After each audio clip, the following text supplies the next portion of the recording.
For this workout, we're going to begin with classic cat-cows, just to give your spine a little bit of lubrication. I want you to think of exhaling as you push the spine up towards the ceiling, inhaling as you drop the belly down towards the floor, feeling a nice bit of extension. Then we'll go into just pelvic tilts. So if you look real close, you'll see that just my pelvis is tipping here. So we're trying to isolate just the lower half of your spine. Again, inhaling, letting the sits bones tip up towards the ceiling, exhaling, letting them slightly tip down towards the floor. Let your breath guide you on this one and keep the rest of your spine nice and stable. Then we'll be going into hip abductions, or these are also oftentimes called fire hydrants. As you're doing these, I want you to challenge yourself and try not to shift your weight too much from one side to the other. Let this come from your hip and also really work to stabilize your spine. You will do those on both sides, and then you will start to go into hip circles. I here am starting with coming up through the middle and then going around to the side.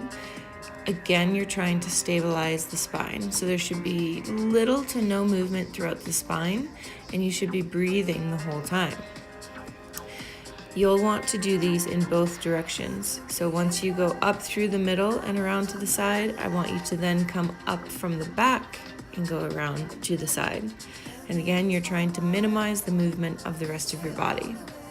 Then we'll be going into beast lifts, tapping the knee to the elbow.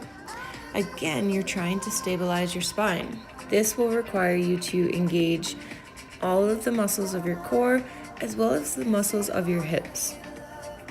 Next, we'll be going into kneeling swing arounds. I don't really know what else to call these, but we're not going into a full kneeling getup, but we are trying to bring the knee or bring the foot up to the front of the body into a kneeling position without toppling over and without crashing that foot down to the floor.